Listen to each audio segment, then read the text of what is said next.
Lou Elizondo, let's talk a little bit about the decision to allow the release of this information. You didn't make that on your own. Somebody higher up than you had to say it's okay to release the name of the program, for example, right? Right. So, well, the name of the program was never classified, and so that was actually written later on after the legislation, and multiple briefings up to senior DoD leadership, and again back up to Congress. But you're right. So I think that's one of the mischaracterizations that probably has a lot of people confused about the videos and how they came out. And if I may, Mr. Knapp, I would like just for your audience to kind of very briefly go through the DoD process of how these things work. So, okay. In essence, let's take the videos for example. There's a collective decision within the office that these videos should be placed on a community of interest, unclassified community of interest, with defense industry partners and anybody and everybody to look at and figure out if this is something that they've seen before. So basically there's an approval process that goes through the Defense Office of Pre-Publication and Security Review. We refer to it as DOPSR. That is the one-stop shop for the release of information. It has to be reviewed to make sure it's no longer classified. And there's an internal mechanism within that office where they go back to the original classification authority and validate whether or not that information is indeed classified, and if it is it still classified, and should it be released? There are, as you can imagine, with an organization like DoD, there's lots of policies they have to follow, but the two policies in particular are the DoD directives and instructions. In this particular case, DoD Directive 5230.09 and DoD Instruction 5230.29. In there, it gives you the, if you will, the prescription of what you are supposed to do to get information released. To include, by the way, a Department of Defense Form 1910, which was indeed executed for the purposes of creating a community of interest for these videos. So that process was followed, and what most people aren't aware of, there were also emails. So it wasn't just a form that was submitted, and a week later, DoD officially came back and said this is allowed to come. These videos are allowed to go out for unrestricted release. I guess what I'm getting at, Lou, is this: is there a policy decision at some level where somebody higher up said, "Let's see what happens. Let's go with this stuff." I can't. That conversation never occurred with me. It was very administrative in nature. I suspect that is the case, but no one sat down with me and said, "Lou, we're ready to go full open kimono with this." That discussion never occurred. I didn't have any resistance as an office to do that with the people that were aware of what we were doing and of our office, the existence of our office. But keep in mind, as you said in the beginning of your program, not everybody in our chain was necessarily privy to what we were doing. So was there blowback for you? Yes, pushback? absolutely. You stand on that stage, and it came as a big surprise, right? Yeah, for those who weren't aware of our program, yes, there was tremendous surprise, and more importantly, I think there was initially some anger. Well, I don't think. I know there was. And to this day, some individuals within the department have mischaracterized a little bit about how these videos came out. First of all, I never released them. We never released them as an office to the media. They're saying, "Oh, Lou released them to the media." I did not. That never happened. So how the New York Times obtained their copies of the videos, you would have to go to the New York Times and ask them, but it did not come from me. So that's first and foremost. And then as far as those individuals who were aware of our program, they didn't have any issue with this information coming out because, again, the intent was to create a community of interest that this information was going to come out anyways, and people would have a chance to look at it and see if any of these signatures, these things that we're seeing, someone else has also captured. I guess what I mean is if somebody wanted to stop it, no, we can't release it, then we would not have seen those videos. So somebody had to decide, okay. Yeah, absolutely. If someone wanted to stop it, it would have been stopped. Absolutely. Let's talk a little bit. We'll come back to Tic Tac and Gimbal, but talk about BASS, the Bigelow organization. I think the only person that gets more lumps online from UFO people than Tom DeLonge is Bob Bigelow, who supposedly owns this program and everything in ufology. You had a different relationship with him and with BASS. Talk about that, how it worked, because when you started, you didn't have BASS, the contractor, to do the work that they did, and now the program, assuming it's still continuing, does not have BASS either. So talk about that. Well, look, I'm a little bit biased. I think, frankly, if you ask me, I think Mr. Bigelow's a hero. I think this is a man who risked almost everything to do something that he thought we needed to do as a country. And by the way, I feel the same way about respectfully about Senator Harry Reid and Inouye and Stevens and John Glenn. These folks are, some people say, oh, they're mavericks. Well, no, I call them patriots. I think that's exactly what leadership does in this country. When they see a potential threat, they go ahead and they address it, and they're not afraid to call a spade a spade. So in this particular case, I think it's very, very important that what Bob did be recognized as something that was heroic. I really believe so. I think he put a lot on the line. So again, I'm a little biased, but what do I think about what they did in BASS collectively? I think they helped us advance our understanding of the phenomena and what we were seeing. Keeping in mind it was a bit of a shotgun approach because you don't know what you don't know, so you kind of look at everything and anything you see, and then hopefully as you collect more and more data, you can kind of weed out that information which is really not very relevant, if you will, the white noise, and then kind of focus on the details of what you're trying to find. And in this particular case, I honestly can tell you we would not have come to where we are today if it wasn't for BASS. We now, for the first time in the last year and a half, believe we, inside the program, have a collective understanding. The two things I said initially we were trying to focus on. One was, what is it? The second is, how does it work? Well, sadly, we're not probably very much closer to figuring out what it is, but ironically enough, we are a heck of a lot closer to really understanding the physics and the principles of flight than we ever had been before. In fact, I think we finally may have cracked the code collectively on how this thing works. So that's huge, and we wouldn't have gotten to this point had it not been for the monumental effort that BASS put into this in the early days. I can tell you unequivocally, we would not be here if it wasn't for the efforts of BASS.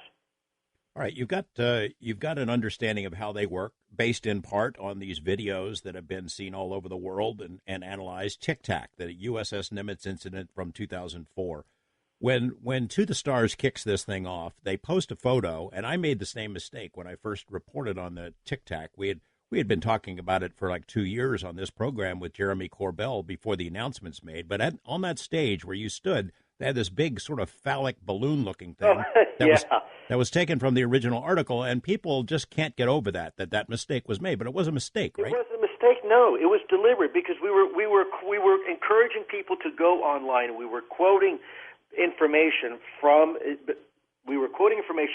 the web, and it would be disingenuous of us if we were to put any picture other than what was on the web. We knew inherently that picture, we weren't telling people that was the actual Tic Tac. We were simply saying, look, this is a photo that came along that was part of that article. Now, we had the video, we knew what the Tic Tac video was, but it wasn't, we hadn't done the proper analysis yet to provide that. And I think it's important that the audience understand in order to preserve the information that we were trying to relay on that stage, we wanted to basically keep to what was already available in the open press. We weren't telling people, hey, this is the Tic Tac. What we were trying to do, and maybe we fell short a little bit of what we were trying to accomplish, but we were trying to encourage people to get online and read the story for themselves so they can start asking the hard questions themselves. This is a fundamental challenge that we continue to have and that I continue to have. People say, well, why should we believe you, Lou? I don't want you to believe me. I want you to ask for the data so you can look at the data yourself and you then can formulate your own beliefs. I don't want people to say, oh, we should all believe what Lou Elizondo has to say. No, what I want you to do is go out, ask your leadership in office to request the information from the sources, provide that information, whatever as they can at the unclassified level, and let people make their decisions. And the purpose of the Nimitz incident, that was the only story that was really out there in the unclassified realm that we could have a collective discussion about, and that could get people starting the conversation once and for all. And I think we hit the mark with that. Unfortunately, I think we got a little bit lost in translation when we threw up that picture.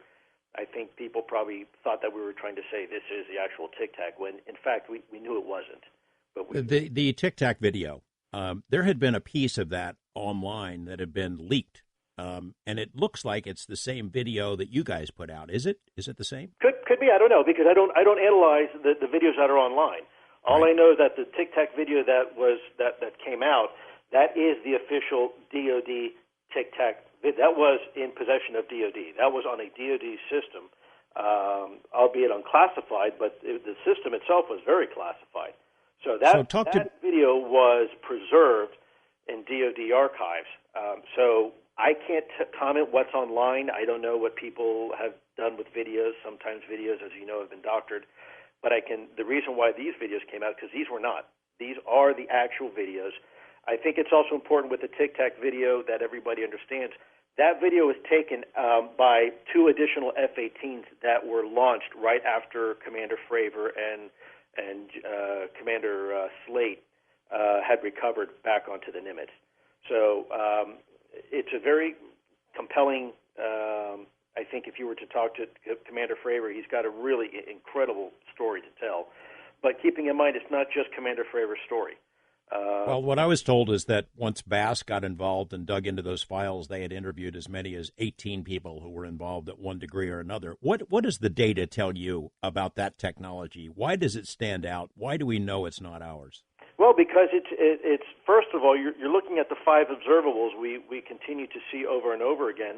And what we're seeing with the Nimitz was explained decades before the Nimitz incident.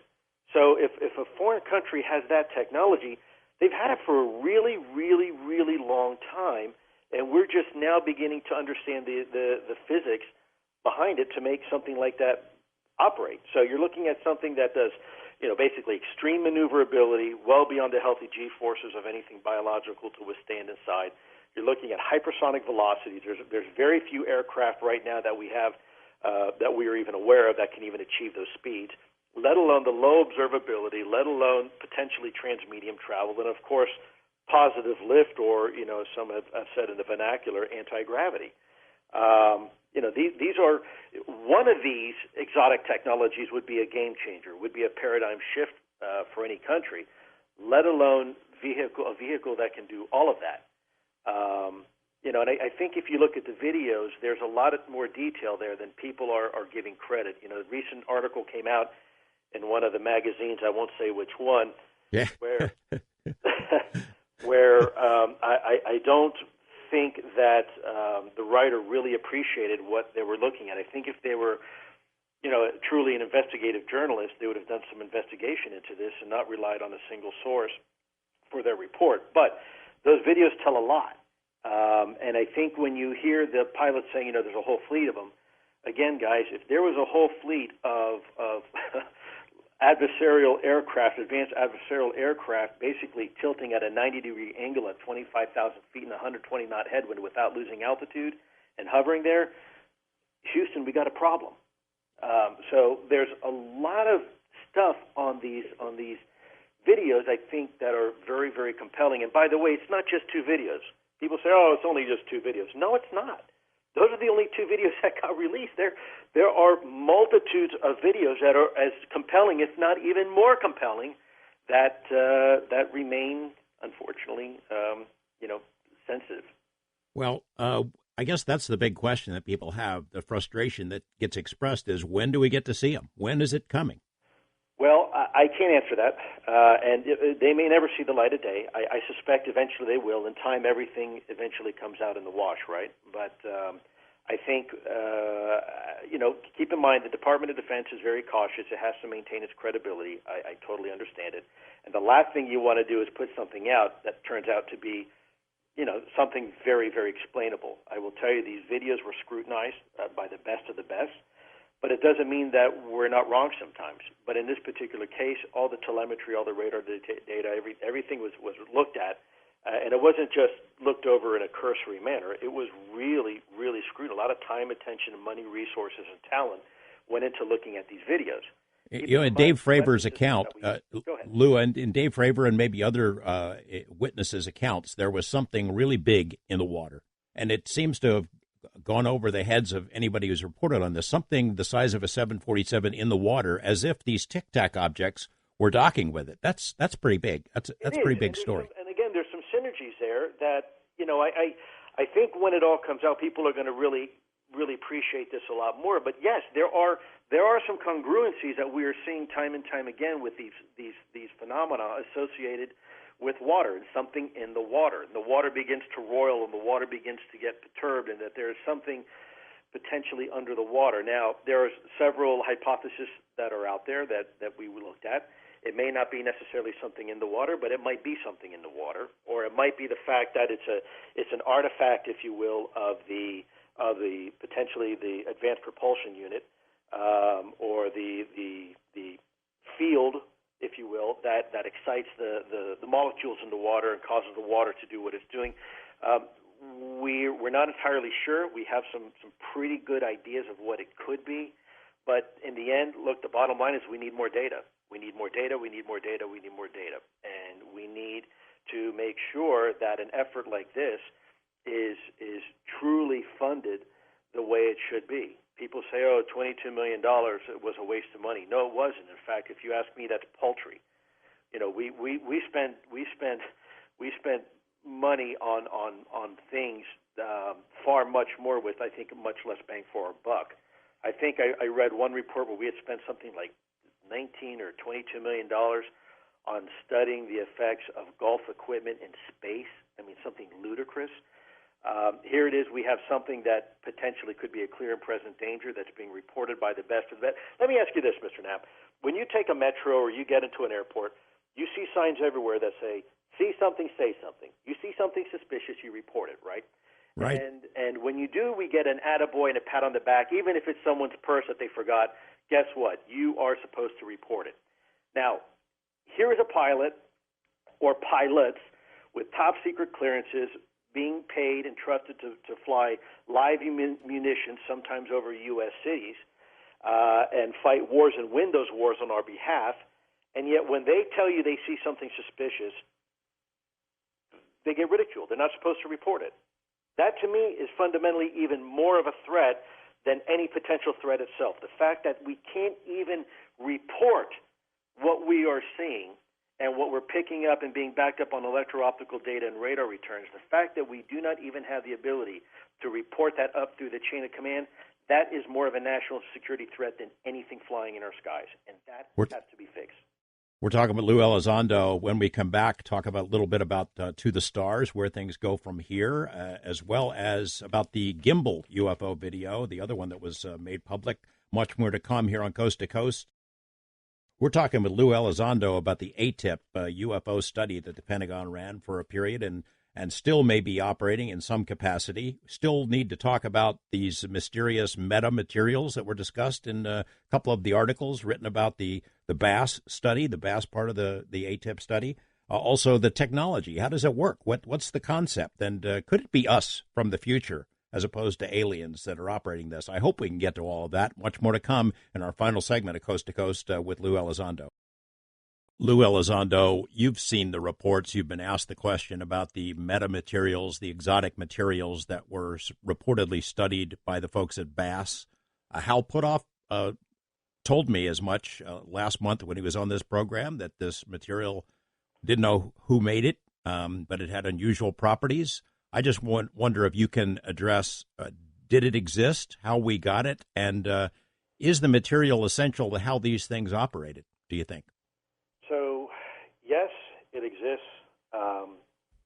Yes, other materials exist as well, and as far as the unique attributes of the material, I think, let me put this in general terms, I think anytime you have material that has the ability to display unique characteristics that do things that other materials don't do, then it's something you want to look at. In this particular case, without going into a lot of detail, I have to be obviously cognizant of the limitations here, my left and right limits.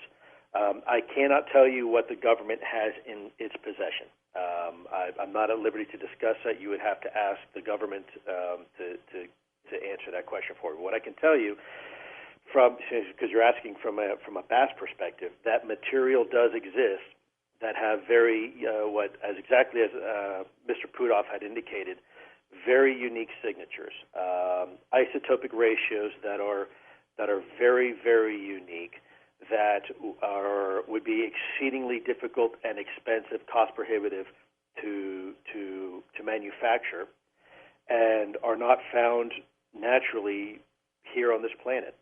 And that material was analyzed. It's not, hey, I found a rock on the ground and this rock looks interesting to me and it glitters. That's not at all what we're talking about. We're talking about material that potentially has isotopic ratios that are extraordinarily rare and unique and appear to be engineered, manufactured in a very precise manner. And when that material is subject to certain things, certain stimulus, then it reacts a certain way. And so I think, when people say, well, it's some metal alloy that's unknown, I would like to clear the air because I think people have confused the lay interpretation of metamaterial with metal alloy. I think when the article first came out in the New York Times, which, by the way, again, we didn't tell them metal alloy, but I think what happened is that someone probably thought it'd be easier to understand by saying a metal alloy. What we had initially indicated concerning the BASS contract is that everybody talks about the facilities, and from a government perspective, those facilities were to be built to house any and all material associated with our effort. And material, by the way, includes reports. It includes anything and everything you can conceive. And hypothetically, if material were to be recovered, actual physical material, you would want that to be preserved and secured as well in a facility that was secure. So in this particular case, I think when the story came out, they were trying to figure out specifically, it kind of got lost in communication because those facilities were built to hold anything and everything, to include, yes, even a metal alloy if we had a metal alloy. But that got kind of watered down, and then of course the metamaterial discussion was kind of convoluted and confused with the metal alloy. So the bottom line is, no, we're not talking about an unknown metal alloy because as someone has said before, any second-year metallurgist can tell you there's no such thing. You can figure out what a metal is pretty quickly. It's not a new element. But we are talking about a metamaterial potentially that isotopic ratios are so unique that the origins of that material still remain unknown. I want that to sink in for people listening who are wondering, what you're saying here. That should be pretty clear. That material, we don't know how to make it, and we're not exactly sure where it was made, but it has unusual properties that are related to how these craft operate. That gimbal video looks like something that comes out of the future. Hal Puthoff had said it seems to be able to control space-time. I suppose it could be alien or extraterrestrial or from some other dimension or from the future. It could be us. You don't know. Yeah, I think that's a good point, Mr. Knapp. As I've said to some of my colleagues before in the past, when they come into the program, they say, well, is it from out there? And my response is typically, look, I don't know if it's from outer space, inner space, or the space in between. We really don't know. There's so much to this universe. And, you learn in high school physics that two things can't occupy the same space at the same time. which is fundamentally true until you get to the quantum level. And then we realize, well, that's out the window. That's not necessarily true. So there's a lot of fundamental principles that we assumed for a very long time through Einstein's obviously relativity, only now to find through quantum mechanics relativity is still correct, and those basic equations are still correct, but there are some nuances to some of these theories that that allow us to look at things a little bit differently. We now know where before the famous equation E equals mc squared, that you can warp space-time with a lot of mass. We also know that you can warp space-time with a lot of energy. We have now seen at the CERN, the Large Hadron Collider, experiments where we are approaching the energy levels necessary to warp space-time. You hear this conversation a couple years ago where everybody was a bit frightened that the CERN was going to start creating these micro black holes based upon the energy levels that were being generated there. And really all they're saying is, look, we're at a point now where we're creating, we're warping space-time at the micro level. So if that is the case, and we know that we have demonstrated that is in fact possible and we can do it, then the question is no longer can we do it, it's just a scalability question, which in time and given enough time and technology, of course, we should be able to scale anything up to suit our needs at the macro level. So the question of whether it's possible or not is no longer a question. We know it's possible. We've demonstrated it. Now the question is, okay, well, what is the technology we would need to scale it to something usable? Let me ask you this, Lou. One focus of BASS was Skinwalker Ranch. I know that Bob Bigelow had a team from NIDS on the property for years that he financed, and then after the contract was awarded, there were specialists and investigators associated with this program that were sent there. Are you in on that? Did you have a look at any of the material from there? And I ask it in this context. We're discussing this phenomena in technological terms, whereas at the ranch and in other places around the country, there are other aspects of this that get pretty weird. Sure. Well, that's a great question, Mr. Knapp, when you say weird. So let me run a real quick exercise with you and your audience. It'll only be 40 seconds, but just follow me with this for a second, if you will. When I say the word to you, parachute, what do you think of? Normally you think of a life-saving device that slows your descent and keeps you from hitting the ground at terminal velocity. Right. Something good. If I say paramedic, what do you think of? Well, the same thing, emergency technician coming to save you. Right, something good, right? Now all of a sudden if I say paranormal, whoa, wait a minute. There's a little bit of a hesitation. Maybe some people kind of hold their breath for a second. They might even crack a smile. The reason why they do that is because of social stigma associated with the term paranormal. Okay, so paranormal is nothing more than, by definition, something that is below the threshold of our understanding at this point. So by definition, as a scientist, everything, technically everything, is paranormal until it becomes normal. The phone I'm talking to you on right now, 50 years ago, this was paranormal. The cell phone that everybody uses right now in GPS, even 15 years ago, was considered paranormal and is now normal. So I think part of the problem when we have this discussion, people don't want to have it because of the social stigma that's been assigned to the term paranormal. But keeping in mind, as a scientist, again, everything is normal until it's normal. Now, if you want to take this conversation to even a more concrete level, most Americans have some belief in something. So on Sunday you have half of America goes to church, and they pray to a God. Sometimes it's on a Friday, depending if you're Jewish or whatever denomination you may be. But in the end, they go to church. People go to church, and we seek either assistance or guidance or protection from the divine. Now, by definition, God is supernatural. So I find it interesting that people are willing to put faith in the supernatural every week and in every day, and in fact pay part of their monthly salary to the supernatural. And I'm not, by the way, I'm not against God. I'm just simply stating what it is. I happen to be spiritual myself, but we place faith in things like God, the supernatural, and yet when we are faced with something like this, or someone decides to explore other areas of the quote-unquote supernatural or paranormal, people kind of raise their eyebrow and they kind of snicker. So when Mr. Bigelow and BASS are looking at things like the ranch, why wouldn't you? Look, this is a huge universe.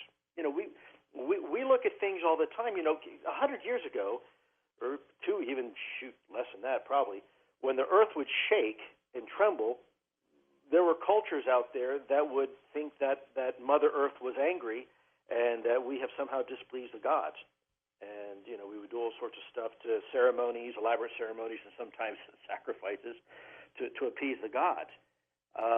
That was supernatural and paranormal back then, and now we realize it's not. It's just science, earth science. So I would for those people who snicker and kind of raise their eyebrow, I would ask them to just be honest with themselves, and before they cast a stone at BASS for having some research facility, which, by the way, they applied the scientific methodology, by the way, rigorously in everything that they do. So even at the ranch, you're looking at the scientific methodology being applied to collect, analyze, and scrutinize, and pretty much that cycle of wash, rinse, and repeat.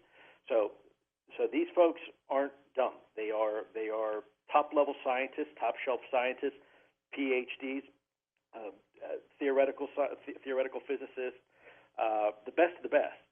So I would encourage people, before they make a judgment call on this, to do just a little bit of research, look who was on the staff on BASS at the time, and actually educate themselves on what they were doing. And then at that point, if they want to make the decision that, look, this is kind of far out there, kind of weird, and I don't agree with it, fine. But make an informed decision based upon the facts, and not because you hear the word paranormal and all of a sudden now, you know, these guys are, you know, Ghostbusters. The Pentagon, when the New York Times story broke, a spokesperson said the program ended, the money went somewhere else. Why did it end in that capacity? How does it continue, to your knowledge? And did religion play a role in the decision to move the funding around? Yes. There were some theological grievances against what we were doing.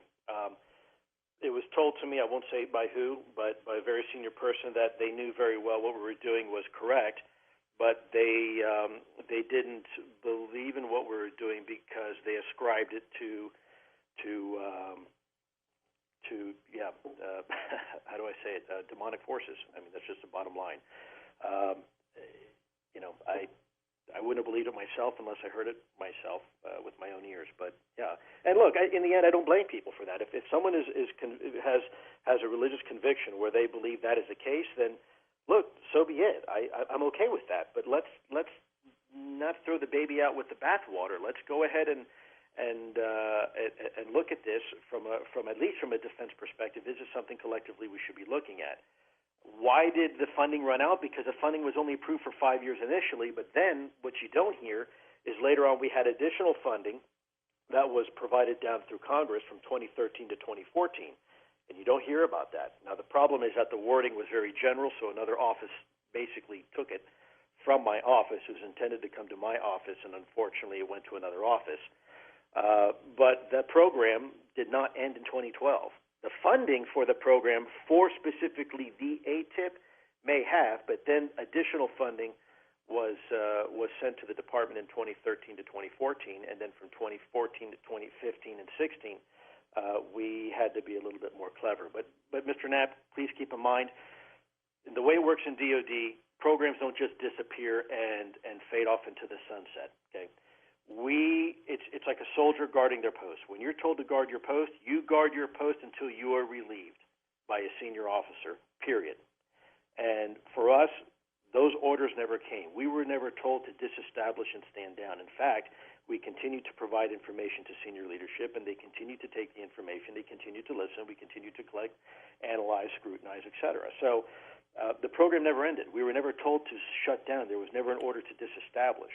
I guess people wonder, where is all the material? Will it be made public? And is Tom DeLonge and To the Stars, your new employer, is what's going to happen there? A lot of questions. But can you give us a general idea about what comes next and when? Well, I think if you talk about To the Stars Academy of Arts and Science, you have to look at the people. People are the most important aspect of any organization. So this is not, as some had said, some sort of money-making endeavor. In fact, I would submit to you, if you wanted to make money, this is probably the very last option you'd ever want to take. It's incredibly difficult, and it's not really a profitable way for a company per se. But Tom and others decided to do it this way because they thought it was the best way to get people involved. And frankly, I agree. I think Tom tends to be a bit of a maverick as an artist, and he wanted to give every person out there an ability to be part of something with this company. And so he did. He created this by getting some of the very best of the best on his team, excluding me. I wish I was in that category, but I'm certainly not. But let's just go through real quick roll call of who he has. He's got Jim Simivan, right? He's got the famous Hal Puthoff. He's got Steve Justice from none other than Skunk Works, like the Skunk Works. These guys are building aircraft and technology we won't see for the next 50 years. Chris Mellon, who, by the way, was one of the most senior people in the department at the time, at some point back in the past with the Department of Defense. You have Gary Nolan. I mean, a Nobel nominee, guys, a Nobel nominee. Dr. Norm Kahn. These are folks that are advising Tom and To the Stars. These are very, very intelligent people. These are very rational. Lou, we're about out of time. Just in 10 seconds, are we going to see some more info soon? I sure hope so. Yeah, that's our intent, and more than information. Hopefully we can really bring forward some amazing stuff here. We are very hopeful, and we are working very hard through this DPO to make that happen. All right, Luis Elizondo, thanks very much. Man, we need more time. We'll have to have you come back. Appreciate it. Back in October, the world was sort of stunned to see these two UFO videos recorded by the Pentagon, or it came out of the Pentagon. Whether it's an official release or not is somewhat in question. It certainly is official video in that it was recorded by the U.S. military. One of those UFO videos, the so-called Tic Tac UFO, was recorded by warplanes attached to the USS Nimitz group off the coast of Southern California. The other UFO video, the so-called gimbal video, is of unknown origin. I think a lot of people have assumed it had something to do with the USS Nimitz and was recorded by the same outfit.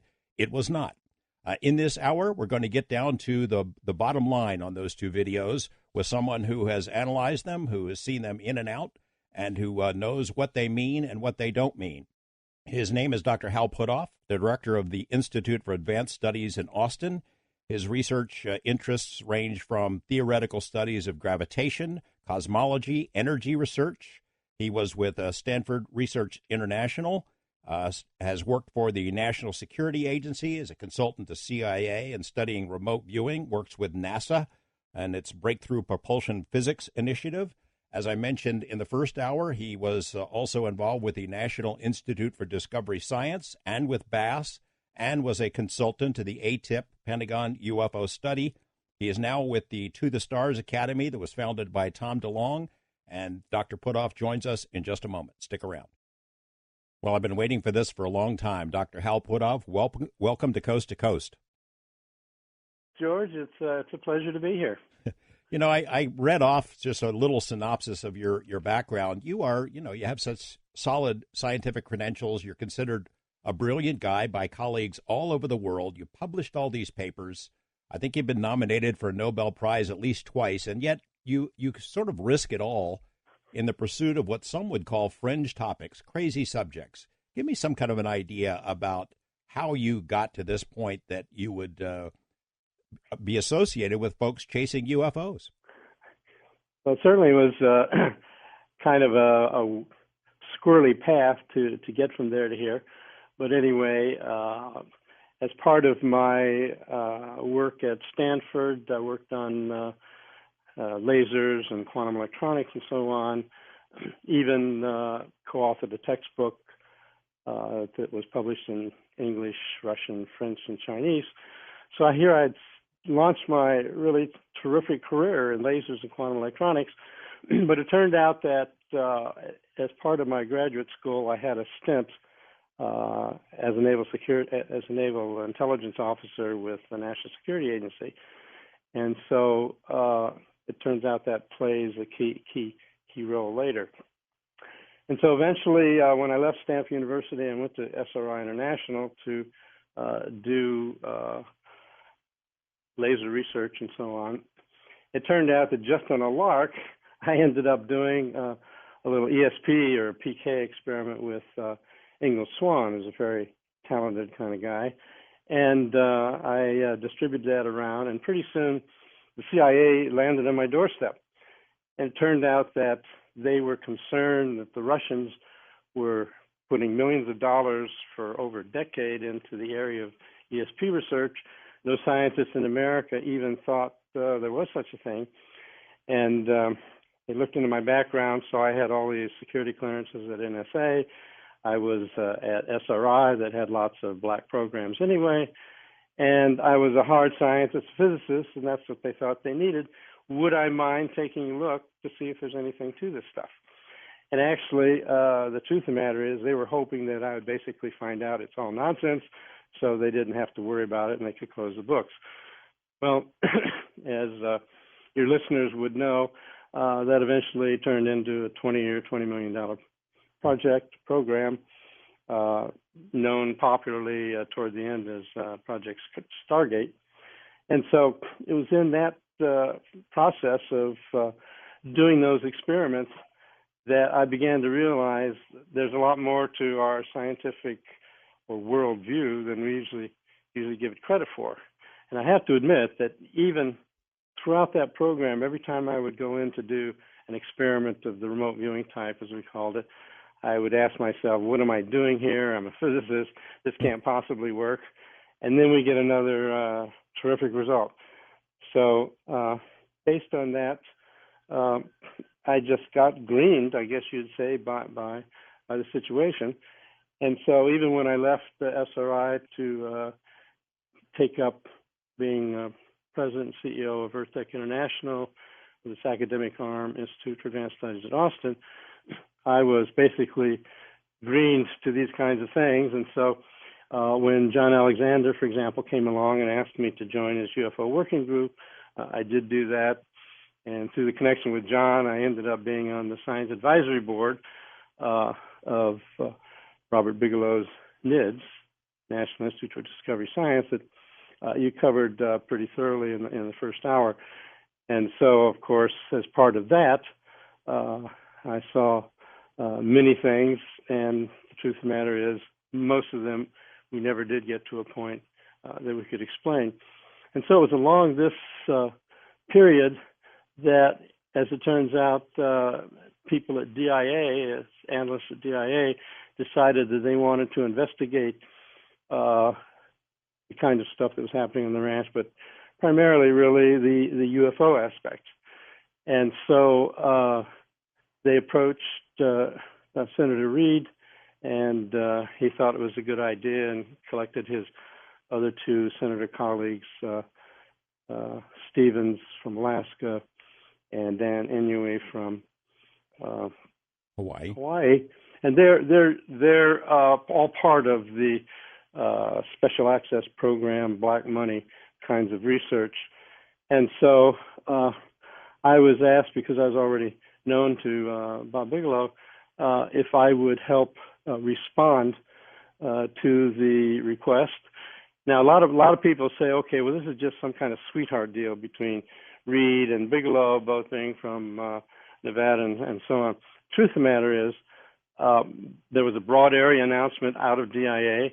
Any aerospace corporation could apply for the bid, for the grant, but it turned out that Bigelow got it. And so that's how I suddenly ended up being immersed in what we now call the ATIP program. $22 million over the period of time. Some people say it went from 2007 to 2012. Some say it's 2008 to 2011. Still, in Pentagon terms, it's not a lot of money, is it? It's not a lot of money. And usually programs that do require a lot of money are programs that have a lot of build out of equipment or a lot of personnel and so on. But basically, this was an analytical group to evaluate data, to collect data and evaluate it.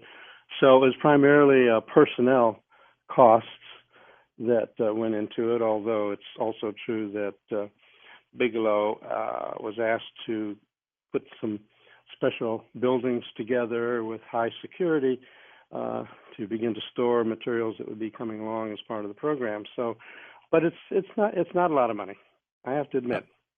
You have so you worked for the NSA for a while. You were a consultant to CIA. You're with Bob Bigelow and NIDS, and they always, whenever I read Bob Bigelow's name in some UFO publication, they attach the word shadowy to it. The shadowy Bob Bigelow. Then you write an RFP that goes to the DIA, and then back in October, you're standing on a stage with Tom DeLonge and other principals of To the Stars. Tom, of course, has taken a lot of heat and lumps. And I'm just wondering, that makes you part of the cabal, doesn't it? It does sound like I'm part of the cabal, doesn't it? And certainly I can actually understand how it is that your average onlooker out there in the UFO field would come to that conclusion, because after all, they see suddenly this collaboration emerging for a new startup, the To the Stars Academy of Arts and Science. It involves Lou Elizondo, who just left as being the program director of the ATIP program in the Pentagon. And then you've got Chris Mellon, former Deputy Assistant Secretary of Defense for Intelligence, Jim Semivan, who's a high-level fellow out of the DDO. You've got Steve Justice, longtime program director at the Skunk Works, and myself with decades involvement in CIA, DIA, and as a contractor and so on. And so I can imagine that people look at that setup and say, okay, this has got to be some kind of massive conspiracy. This must have been in the plans for forever, and it's trying to pull the American public along in some direction concerning belief and so on. The truth of the matter is, the people on this list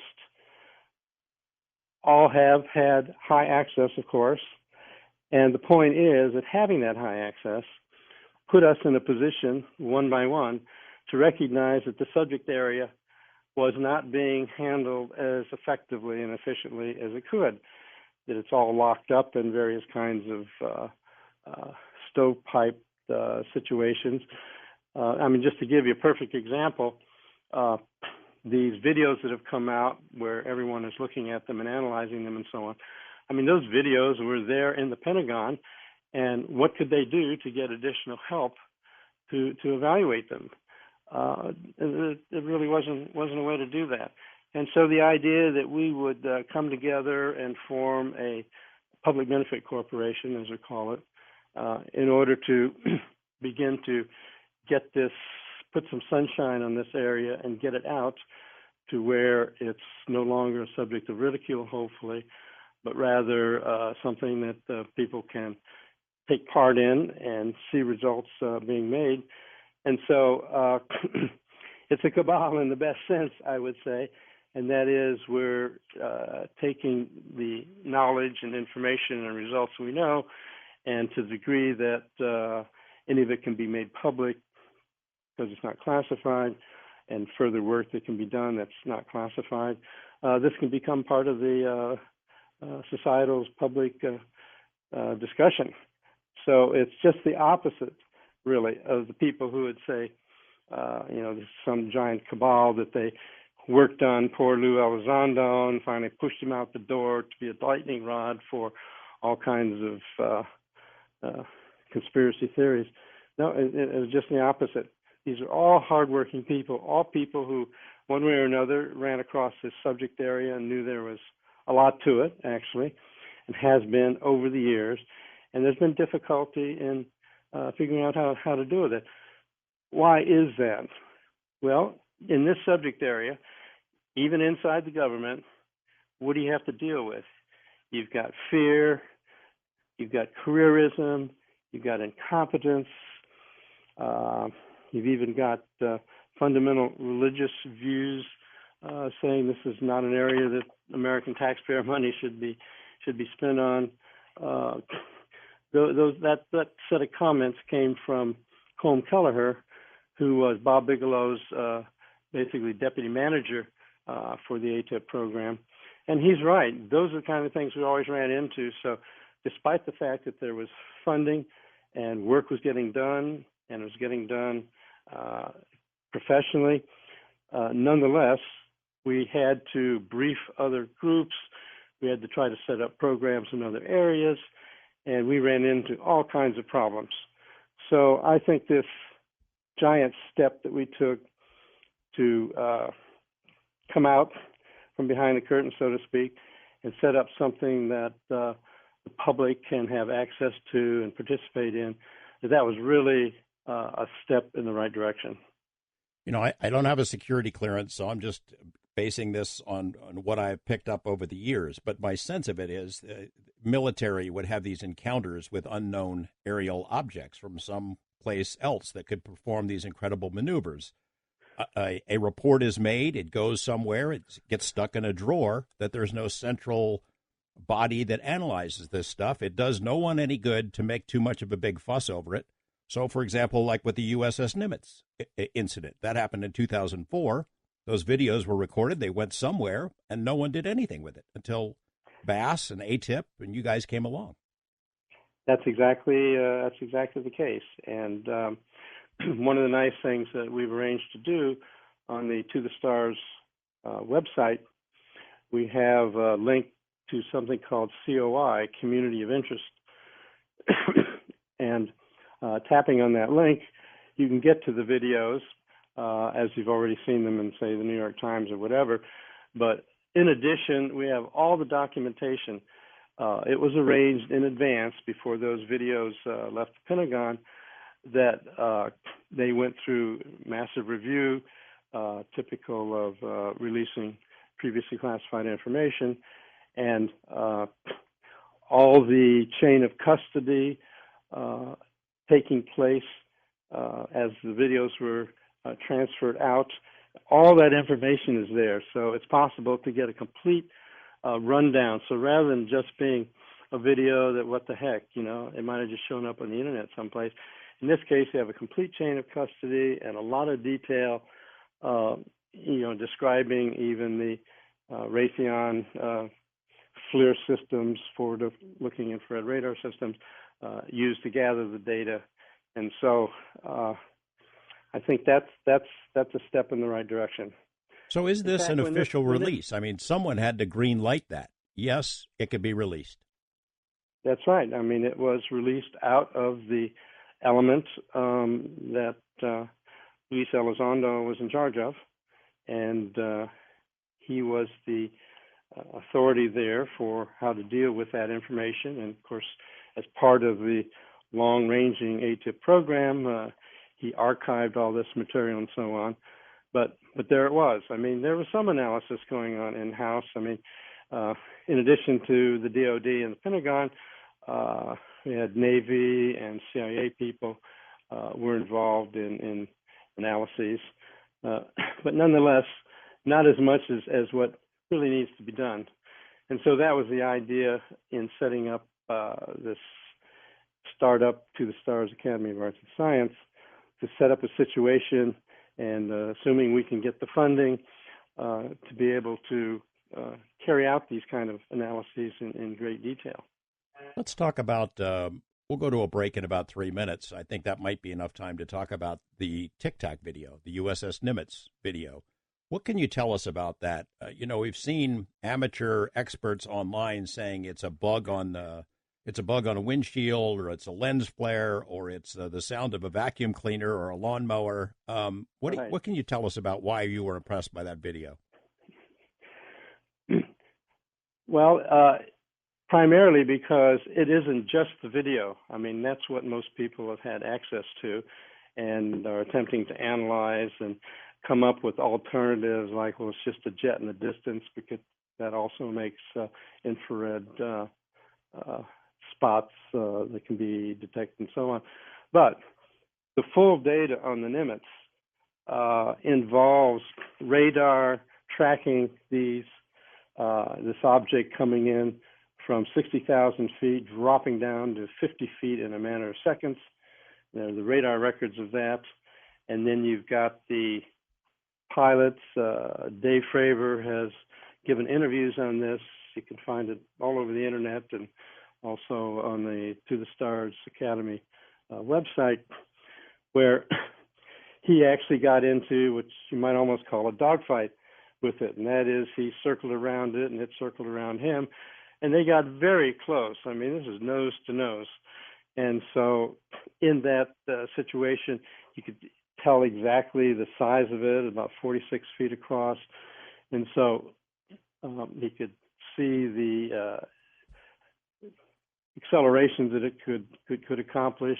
I mean, in that very incident, for example, although they were supposed to be doing an exercise at some point, they had been rerouted to check this thing out.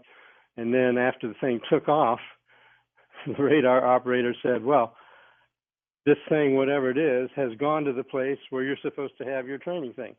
Well, I mean, it was miles and miles away, and it got there in a few seconds, and no sonic boom. I mean, so there's so much data well beyond just the videotapes, all integrated together, and that's what makes this kind of observation absolutely spectacular kind of thing. Well, there's also the gimbal video, which we're going to ask you to analyze. And then there are promises of other videos, and I want to know if you've seen those as well. We were talking with Dr. Hal Puthoff about the Tic Tac video, the gimbal video, UFO studies by BASS and the Pentagon, and much more to come here on Coast to Coast AM. Dr. Hal Puthoff from the Institute for Advanced Studies in Austin. We're talking about the Pentagon's UFO study, conducted through the auspices of a private company, BASS, founded by Robert Bigelow. And if you've been listening, you know we're talking about the Tic Tac video. Big question is, how does this work? Did we figure out how these objects can make these kind of leaps and fly circles around our most advanced weapon systems and platforms? And what about that gimbal video that was also released by the Pentagon? And will we eventually see other videos that have been released? Much more to come here on Coast to Coast AM. Hal Puthoff, we all saw the Tic Tac video, the USS Nimitz battle group. How do we know it's not the Russians or the Chinese or us, some other classified program that not everyone has been told about? Well, we don't absolutely rule that out. The twofold nature of the threat as far as the ATIP program goes was specified very specifically. One is there a current threat from this phenomena? Could be a foreign derivation, could be off-world, but nonetheless it's obviously being deployed and tested, including in our country. And then there's the future threat, which is really concerning, and that is potential terrestrial adversaries achieving significant breakthroughs in the development of game-changing disruptive technologies based on evaluation of the UAP phenomena from sensor data or crash-retrieved materials. So our best analysts and based on the intelligence information we have so far, we've not been able to track it back to Russian or Chinese. I mean, is there some other terrestrial society off the grid? I mean, everything is on the table because we're strictly only going to pay attention to what we can observe and what we can prove. And so basically, looking at the characteristics and matching them up against what we know of our special systems and other foreign adversary systems, it just doesn't seem to match anything that we know about. Now, that's not to say that we can't make progress in trying to figure out how this works. In fact, a large part of my own activity in this program was to go through the physics. As Eric described, I commissioned 38 papers to give us the best physics in all kinds of new areas like metallic glasses or plasma propulsion or whatever. And there was a model that came to the fore that I explored in some detail, which I think has some merit, and that is what we call spacetime metric engineering. And that is when you look at the effects that are associated, rapid accelerations, the changes of direction instantly, the ability to hover, all these things, as wild as they are, the truth of the matter is, if you take general relativity equations and write them down one side of a piece of paper, and then you write down all of the oddball observations on the other side of the piece of paper, you can get a reasonable match between them. So that sounds good. The problem is, though, what it would take in the general relativistic physics that we know and love at the present time is we just don't have the energy densities that could possibly create those effects. So that makes me, from a physicist standpoint, extremely skeptical that this is something that we have in the back room or the Russians or the Chinese have. You know, the word threat in the ATIP title has a lot of people upset. These are our friendly space brothers. They're no threat to us. They haven't attacked us. They haven't wiped out cities. The threat that you see, though, is that the Russians and Chinese could be studying this and figure this out and get this technology ahead of us. When I talked to Senator Reid late last year, he had said that he thought, and I'm not sure what his sources are, that he thought the Russians and Chinese were studying this stuff. And now we were studying it for a while and then stopped. Yeah, there's absolutely no doubt that they're studying them. I've read detailed classified documents on the Russian work. The military equivalents around the world are all concerned about this for the very same reasons. The Russians would be worried that we could reverse engineer it if we got some technology under our fingertips. So that's definitely a major issue. So there's no getting around it. This is taken seriously. It has to be considered a threat. Now, are there any indications? Well, it's true that we haven't had any obvious hostile attack. On the other hand, it's also the case, as Harry Repack mentioned in an interview with you, that these craft have infiltrated our missile silos, our nuclear missile silos, and have on occasion taken them offline. Once or twice could be some kind of coincidence, but there's a whole northern tier where this happened at base after base after base, and it turns out the same thing has happened in Russia as well.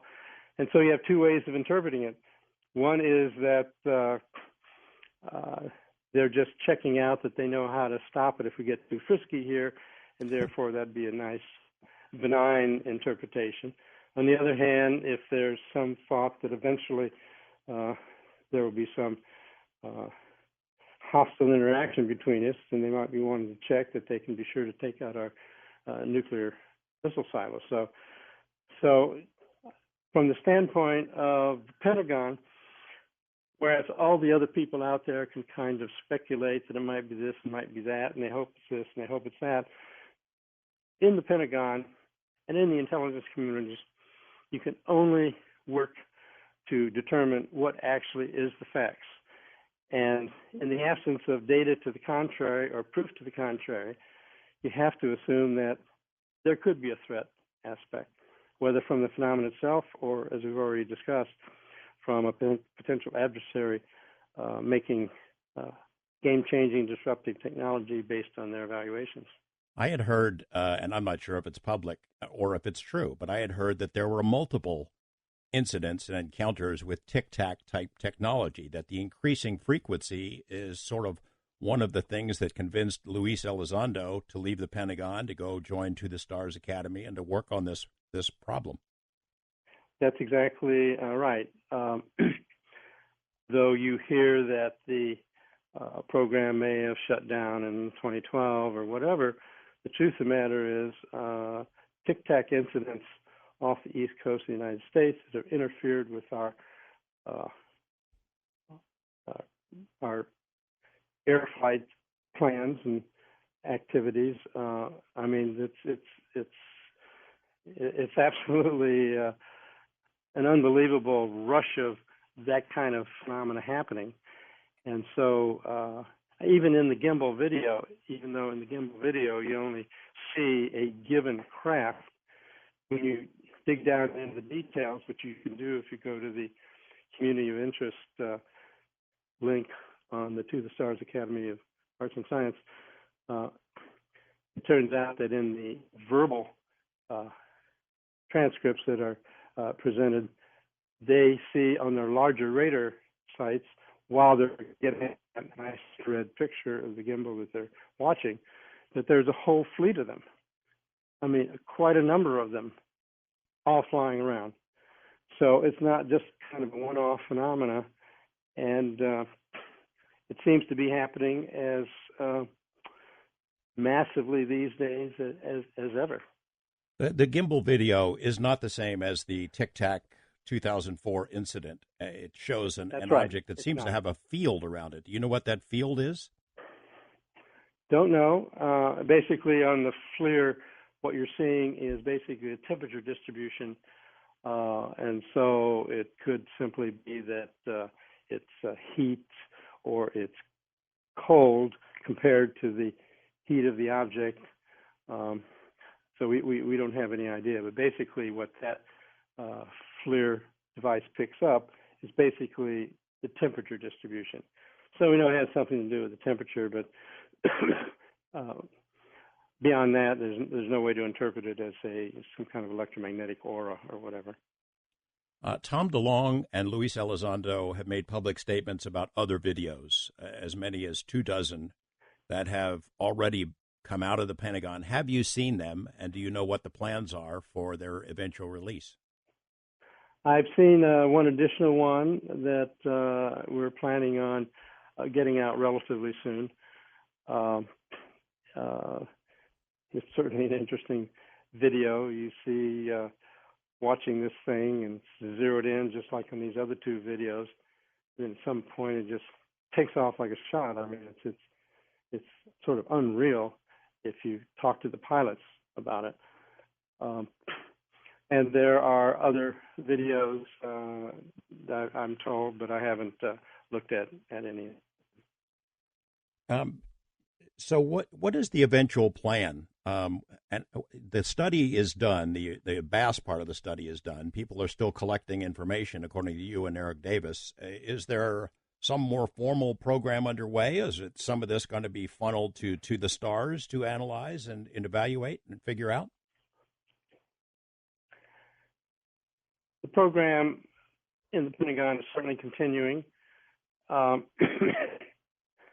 I think there's a fair chance that it will continue at an accelerated pace. And to the degree that this sort of community of interest thing can be set up to work, we anticipate seeing cooperation and collaboration with possibly the Pentagon directly or with other aerospace corporations who get involved that we would be subcontractors to. So there's a lot going on behind the scenes to set up new funding organizations and so on. People have complained, well, why is To the Stars sort of not going anywhere very fast? Well, the truth of the matter is, for what we want to do, it needs funding. And so raising the money, the sort of crowdfunding approach works to a certain degree, but to get a robust technical organization going, because the reason I joined and the reason Steve Justice joined from the Skunk Works is that we don't want to see this just as a smart kind of thing, getting information out to the public, although that's a major piece of it. We also want to see and get started various technical projects and programs that take advantage of some of the information that's been learned. A lot of the data within the BASS program is archived in a tremendous amount of materials you can possibly believe. Bob Bigelow had something like 46 people working there, putting all this stuff together. I mean, just to give you one example, we looked at Claris Island, Brazil case, 1977, 1978, hundreds of UAVs observed by civilians in the Brazilian Air Force investigative team. It's called Operation Plate. They got more than 1,000 pages of documents, logs, sketches, and maps, more than 500 photographs, greater than 15 hours of motion film, measured a lot of physiological effects and medical injuries, and so put together a whole database on all of that. Eventually, a lot of that material, this is part of the hope as To the Stars moves forward, is that we will be able to arrange on a case-by-case basis, study-by-study basis, to possibly release some of this material. At the present time, it's Bigelow proprietary, as it should be, and so there'll be negotiation over attempting to put some of that data out. So that's well, a lot of people have filed requests through FOIA. I'm one of them.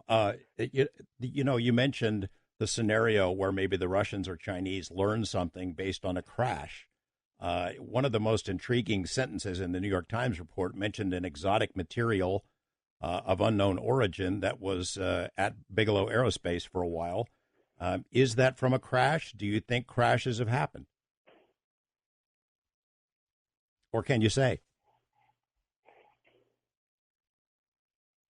Detailed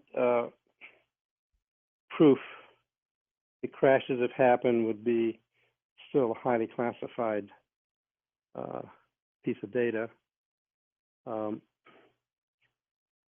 Well, that's an answer of sorts. Yeah, there has been one leaked document.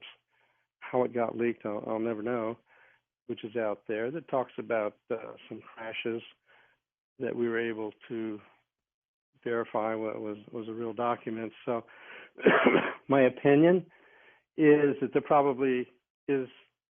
are probably at least materials. Now, it wouldn't necessarily have to be crash of an entire craft, but it could be, a piece blown off in whatever by a lightning strike or a missile or whatever. So I'm not surprised to find out that there's discussion of material being available. We've had an opportunity to look at some unusual material, and so I think that's a big area that will become more significant as time goes on. You're killing me, Hal. You had a chance to look at some material? I did, and the interesting thing about it was that couldn't figure out a very complex material. When you talk to people that are doing this kind of research, you find out, it isn't that, all the elements in the periodic table we know about. So you're not finding some new element that you didn't realize was in the periodic table. No, it's more like putting together layered layers of various kinds of material that you wouldn't expect to be able to be layered, and that the result at the end of the day is that it has certain unusual characteristics that you wouldn't have predicted in advance. So that's the kind of thing that to a physicist is the most interesting. The first time I met you, we were on a flight to go meet Philip Corso. It was before his book came out, before the world heard from him, and he was talking about something he had learned at the Pentagon about how alien technology was engineered, atoms at a time. I don't know if it's this material you're talking about fits with that, but it's amazing that it's come full circle, sort of. Yeah, that's the kind of thing. So it'll probably be some time before we really learn a lot about materials, or even if we figure them out how to make them, and they can be very, I mean, let's face it, even 10 years ago, no one would have thought of making graphene or whatever. I mean, so our own science is coming up to speed pretty rapidly, and so that means that if there are materials available, then as time goes on, with our increased acuity in examining materials and evaluating them, we'll probably learn more as time goes on if more materials become available. Dr. Hal Puthoff, can't thank you enough for being with us. I hope you'll come back. There's so much more to talk about. And basically, if we've learned one thing, it's that this deserves to be studied. And if we don't study it and figure it out, someone else will, right? That's certainly the case. All right. Look forward to whatever comes next from To the Stars Academy. I'll be watching it. Thank you, Hal. Appreciate it for being here.